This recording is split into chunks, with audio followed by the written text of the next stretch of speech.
The annual Catholic appeal, "In giving we receive," taken from the prayer of St. Francis. As Catholics, we seek to bring hope to those who despair in life. Through your collective giving, we bring light to the darkness as we spread our faith to those who doubt. Your gift will make a difference, for in giving we receive God's blessings. So please give generously in your parish or at diospringfield.org. Coming up on this edition of Reel to Reel. Listening sessions planned for the Diocese of Springfield. I'm Carolee McGrath. I'll have the story. Dan Dumas takes a look at what's happening in the Diocese of Springfield. And celebrating 60 years of spiritual communion. These stories and more are just ahead on this edition of Reel to Reel. Hello and welcome to Reel, and a special welcome to our good friends in the Berkshires as we return on the air this week on WXXA Albany, Fox 23. Over the coming weeks, Springfield Bishop Mitchell Rosansky will be holding 9 listening sessions at various locations throughout the diocese, all in an effort to focus on what the church is doing well and what the church can do better. The outgrowth of a national convocation held last summer, these regional conversations will serve as a guide to bring a better understanding on the issues facing the Catholic faith from the perspective of people in the pews. Carolee McGrath reports now on this local initiative. At St. Charles Church in Pittsfield, people gather for Mass on a recent Sunday. They come to worship as a community and as a church. In the next few months, people will be asked to think about how the church can bring more people closer to Christ. Springfield Bishop Rosansky will be holding listening sessions throughout the diocese, which will address these 3 questions. What is the church doing? What is the church doing that needs improvement? And what should the church be doing? Father Michael Wood is the pastor of St. Charles. I think we have to listen to the people themselves and hear where they're really at. Because I think too often than not, we have an opinion of where the church is at, what we're doing, what's working, what we should be doing. But sometimes that differs from the lived experience of the people. So I think it's a good opportunity to listen to people, to hear where they're at, what their needs are, and how we can best serve them and reach them, as well as make use of them and their talents to better serve God and our local community. The idea for the listening sessions came out of the United States Conference of Catholic Bishops' Convocation of Catholic Leaders held last summer in Orlando, Florida.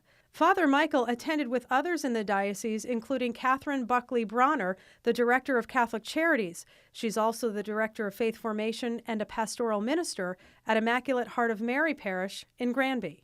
We felt that from what we learned from the convocation, that it would be a very valuable activity for us to do the same kind of listening and exchange of ideas as we look forward to the future here in this diocese. The listening sessions will be held on February 20th at Holy Trinity Parish in Greenfield, February 22nd at St. Thomas the Apostle Parish in Palmer, February 28th at St. John Cantius Hall in Northampton, on March 6th at St. Joseph Parish in Pittsfield, March 15th at Mary Mother of Hope Parish in Springfield, March 19th at St. Rose de Lima Parish in Chicopee, April 2nd at Blessed Sacrament in Holyoke, and finally on April 12th at St. Thomas the Apostle Parish in West Springfield.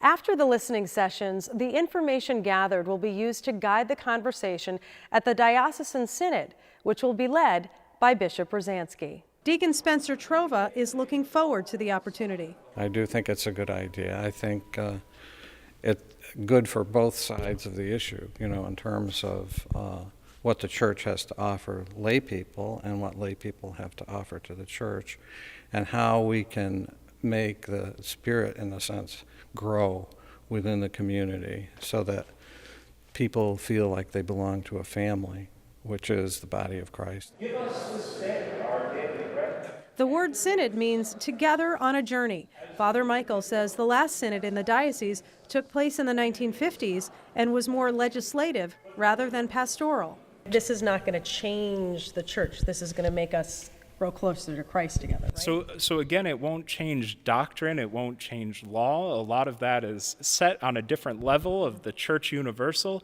but locally, how can we live out Christ's teaching? How can we share the gospel with others? How do we have that resonate in our own hearts and then share that with others, that we can build up that spirit of joy that Pope Francis tells us the church should be about? Father Michael says he hopes Catholics pray on it and participate in the sessions that put the focus on Christ and his church. Reporting for Reel to Reel, I'm Carolee McGrath. And the first listening session will be this Tuesday evening in Greenfield at Holy Trinity Church Hall. Once all sessions are held and feedback is evaluated, there will be a day of discussion and discernment slated for June 12th. How do Catholics put their faith into action? Well, the season of Lent gives everyone the perfect opportunity. Our Lady of the Blessed Sacrament Parish in Westfield has a Lenten speaker series to inspire you to do just that. Kathy Harrington has a preview. But if we are the body, why aren't his arms reaching? Taking the gospel and putting it into action, the speakers are always focused on things that they've done very naturally in their lives that are a great example of putting the gospel into action. As a witness to a future saint, Ortrud Bianchi begins the Faith in Action series. Born in the Czech Republic and raised in Germany, she was introduced to Divine Mercy and formed a deep devotion to Jesus. In 1964, during a trip to Italy, she visited Padre Pio's monastery to see the holy monk with the stigmata. On her second visit to the Capuchin Friary in San Giovanni Rotondo, Italy, Padre Pio laid his hands on Ortrud, blessing her, a sign she was to marry a young man from America. Ortrud's story of a life touched by a saint on February 21st. Padre Pio has a lot of quotes, and in one of the quotes he says that one thing is necessary, to be near to Jesus. Meet Brian Mercier. He's near to Jesus now, but it was a long journey from his native Boston to get there. On February 28th, the story of an angry and troubled teen and how Jesus transformed him inside and out. Now author and youth minister, Brian says God uses him to reach those struggling with doubt, depression, eating disorders, and low self-esteem. It's being the hands and feet of Jesus. It's being his love. It's being his mouth. It's being his truth. It's being his light, his peace, its kindness. And you know what? Our world so desperately needs it. Jesus told the apostles to go into the world and proclaim the gospel to every creature. On March 7th, Father Warren Savage returns to Our Lady of the Blessed Sacrament with the message, how can we be Christ on earth? As Kaylee Rockwall began her junior year at Providence College, the world became her classroom. Studying international human rights, she traveled to Chile, Nepal, and Jordan. Mount Nebo overlooks the Promised Land, but for more than 1.4 million people seeking refuge there, nothing is promised. In Nepal, at the gateway to the Himalayas, the political landscape is darkened by one of the highest rates of child marriage in Asia. Join us on March 14th as Kaylee opens the window to the world. On March 21st, a story of hope for the children. I was born with HIV. Meet Wu. She lives in the poorest region of South Africa. Orphaned by AIDS, her grandmother raised her for a while. She was taken in by the founder of the Vushilo Mountain School. The school is the chance at life for HIV-positive children in Limpopo. Born without eyes, Mawea was shunned by her village. At the Chilidzini Special School, this 5-year-old and dozens of other physically disabled children overcome sorrow and hardship every day with the support of Hope for Limpopo, a nonprofit organization based in East Hampton. Nancy Amonte of Westfield will share her experience of starting the foundation. From the lush Central Mountain region of Caguas, Puerto Rico, comes the true story of Carlos Rodriguez. Illness forced him to leave university, but this office clerk and high school catechism teacher translated liturgical articles and spread the gospel throughout the island until his death. On March 28th, Deacon Pedro Moran shares the story of Blessed Charlie, who needs one more miracle to become a saint. If all of us can be motivated during this Lent to look deeply into our hearts and to consider the ways that we can be Christ's hands and feet in the world, I think that will make it a successful series. The Wednesday speaker series is open to the public and gets underway in Westfield at Our Lady of the Blessed Sacrament on February 21st at 6:30. For Reel to Reel, I'm Kathy Harrington. And for a complete schedule of this Lenten series and other Lenten events, head over to our website at iobserve.org. And still to come on Reel to Reel, Dan Dumas takes a look at what's happening in the Diocese of Springfield. And celebrating 6 decades of providing spiritual communion to the homebound and infirm. These stories and more are still to come on Reel to Reel. The Chalice of Salvation, your weekly spiritual connection. I'm Passionist Brother Terrence Scanlon, your Chalice host, inviting you to take time out of your busy days and join us this Lenten season. This week, Monsignor Christopher Connolly is our celebrant as we kick off the annual Catholic Appeal. The Chalice of Salvation, Sunday mornings at 10 on 22 News WWLP, and coming up next on Albany's Fox 23 WXXA. The annual Catholic Appeal, In Giving We Receive, taken from the prayer of St. Francis. As Catholics, we seek to bring hope to those who despair in life. Through your collective giving, we bring light to the darkness as we spread our faith to those who doubt. Your gift will make a difference, for in giving we receive God's blessings. So please give generously in your parish or at diospringfield.org. Travel with Catholic Communications in 2018 on a pilgrimage to Poland, Vienna, and Prague. I'm Father Gary Daly, inviting you to join Bishop Rosansky and me July 16th through the 27th for an inspiring pilgrimage to Eastern Europe. We'll begin in Poland, visiting the monastery in Częstochowa, and then spend 4 nights in beautiful Kraków, visiting the Divine Mercy Sanctuary, the Wawel Castle and Cathedral, Auschwitz, and many other sites. In Vienna, we will have the opportunity to visit beautiful palaces and shrines and attend a Mozart concert. We will conclude in Prague for a 3-night stay, visiting St. Nicholas Church and other beautiful churches and sites, and an evening riverboat cruise. For more information, look for the link on iobserve.org or call 413-452-0643. Travel with us in 2018. Join us March 10th for the inaugural Catholic Schools Tuition Gala at the Mass Mutual Center in Springfield for an evening of great food, live entertainment, live and silent auctions, and more. For tickets, call 413-452-0699 or visit iobserve.org for more information.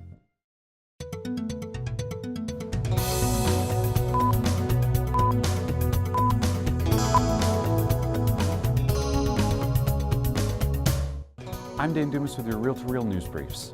This past Wednesday, Christians around the world marked Ash Wednesday, the start of the holy season of Lent. For many, it is a period of personal renewal through prayer, sacrifice, and increased almsgiving.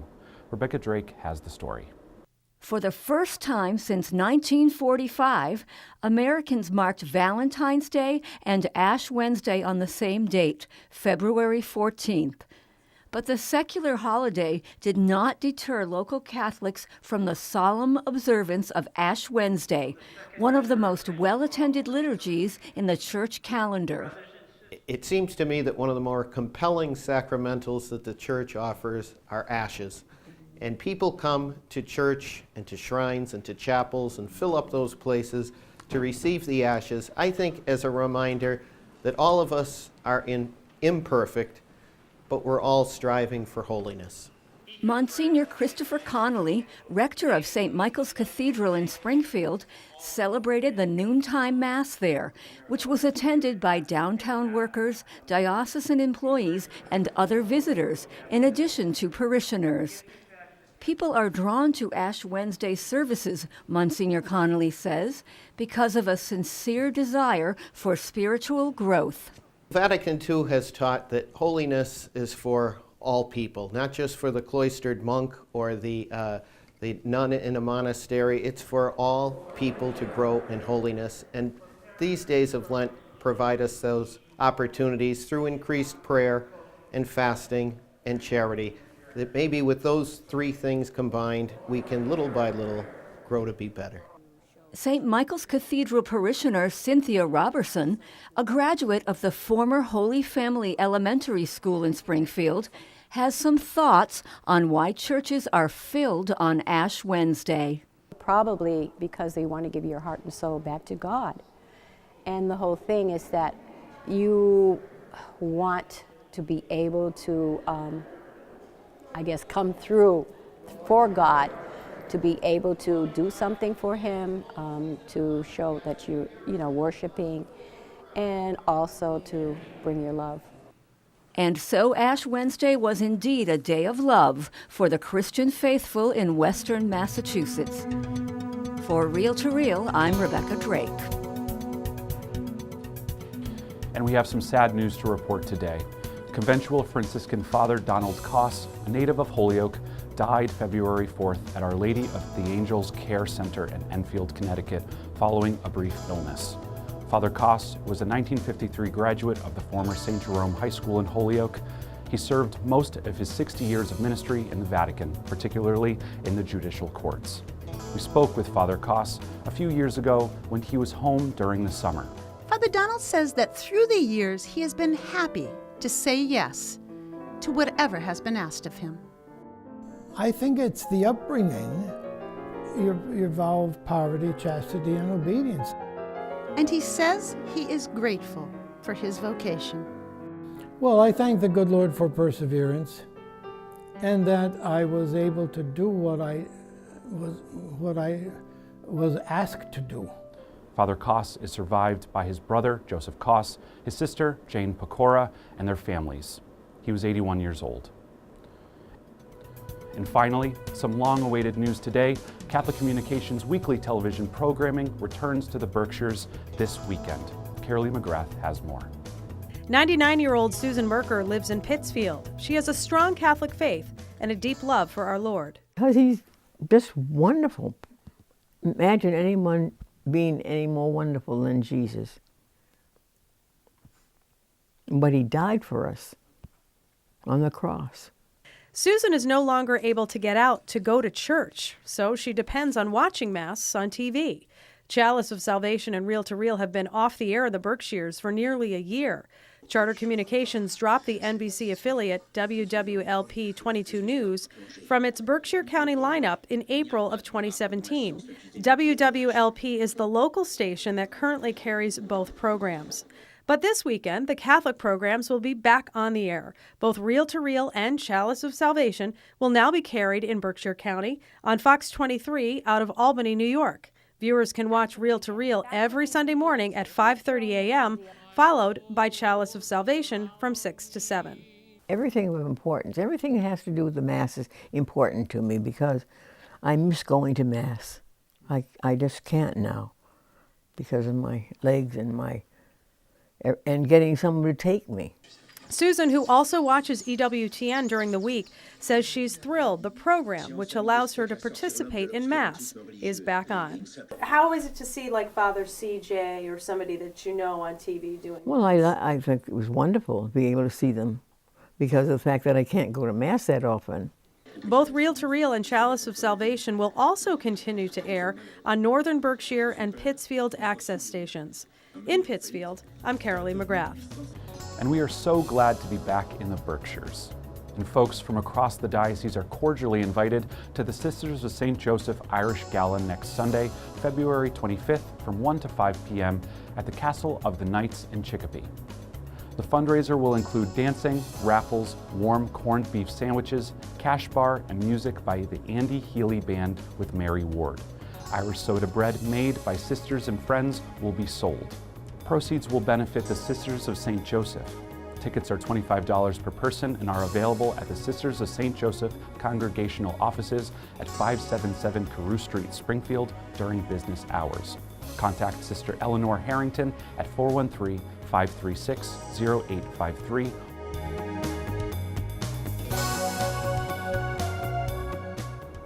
And remember to keep informed on all the latest news in the Catholic Church locally and beyond. Log on to iobserve.org. There you can read articles written by our Catholic communication staff, as well as view archived episodes of Reel to Reel. That's iobserve.org. I'm Dan Dumas, and those are your Reel to Reel news briefs. Passionist Father Fidelis Rice had a dream more than 60 years ago to provide a televised Mass to people who were homebound, sick, or infirm. The professor of sacred eloquence or preaching was serving at the Passionist Monastery and Retreat House in West Springfield, recording his homilies on a simple reel-to-reel recorder to teach his students about preaching. My friends, it is usually futile to speculate on how future historians will interpret the era in which we live. Father Fidelis Rice's recordings became a radio program, The Hour of the Crucified, later known as Crossroads. The program would spread in popularity throughout New England. Broadcasts eventually made it to Armed Forces Radio and were heard around the world. Around the same time, he began a partnership with the owner of WWLP TV 22, Roger Putnam. The two men would soon collaborate to launch a regular Sunday morning televised Mass.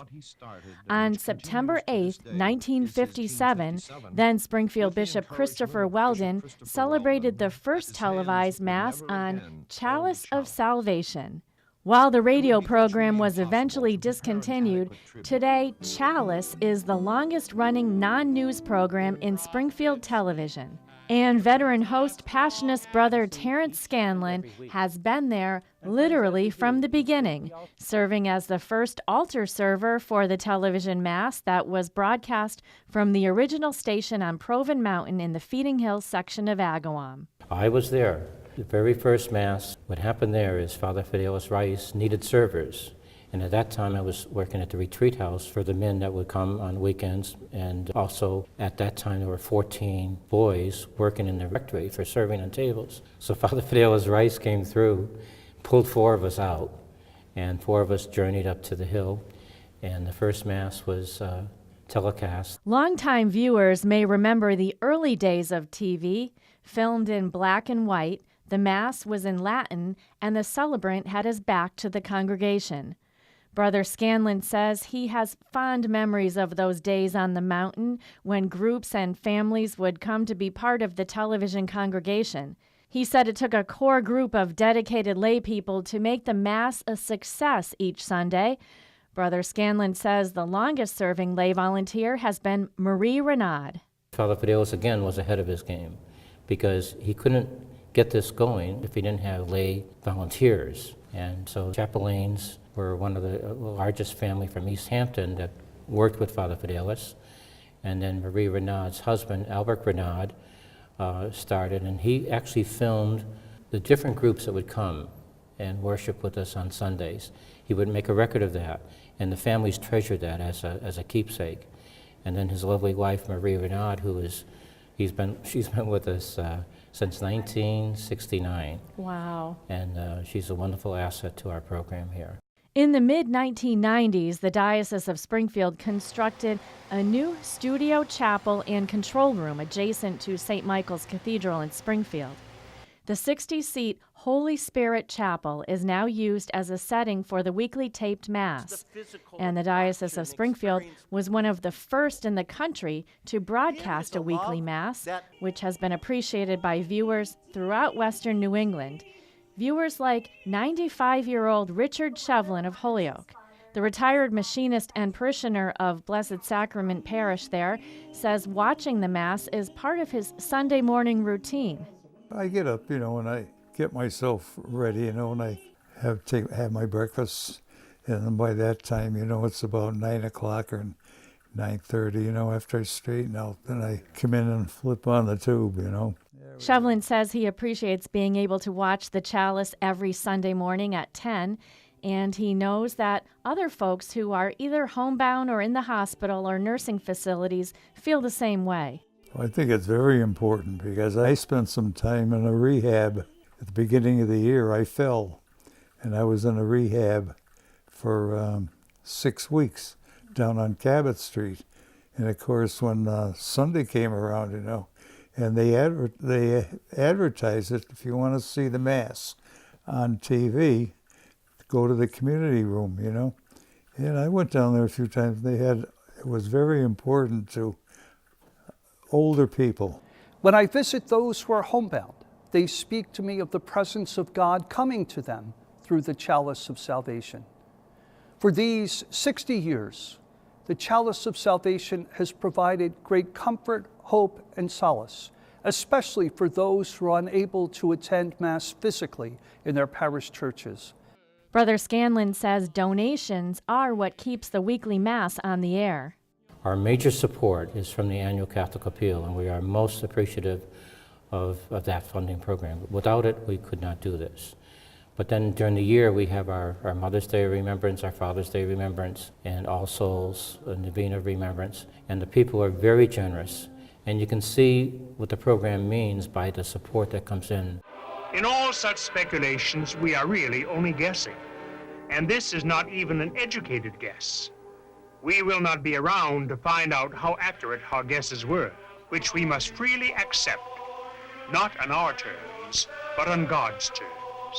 A simple mission begun 6 decades ago with a focus that remains the same today. To get the liturgical presence of the Mass into the homes of the people, for the shut-ins, people that just simply can't get out anymore. This connection goes far beyond wires and remote controls, impacting the hearts and lives of thousands of faithful throughout the 4 counties of Massachusetts.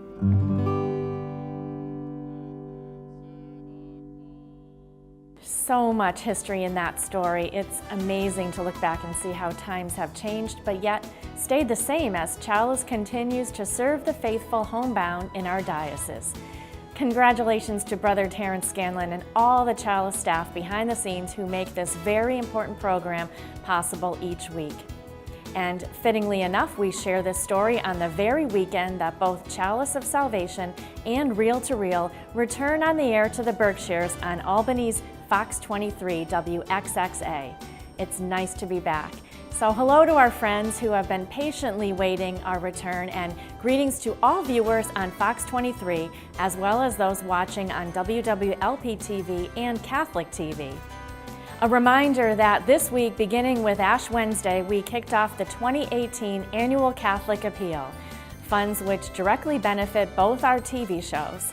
In Giving We Receive, this year's theme for the Annual Catholic Appeal calls on each of us to share in the mission to bring God's peace to our world and to inspire hope in the hearts of people. To support this year's Annual Catholic Appeal, please contact your parish rectory or call 413-452-0630. Online donations may be made at diospringfield.org. And for this week, that's Reel to Reel. Thanks for spending part of your evening with us. For more updates anytime, you can find information and news on the Catholic Church, both here in the Diocese of Springfield and around the world, on our news and information site, iobserve.org. Also be sure to friend us on Facebook, and you will be able to travel with our reporters as they work on stories for Reel to Reel and get the latest news on the Catholic Church. Like us at Catholic Communications. I will be back at this same time next week for another edition of Reel to Reel, your window on the world around you. See you then. Reel to Reel is a production of the Catholic Communications Corporation, funded in part by the Annual Catholic Appeal, and the support of you, our faithful viewers.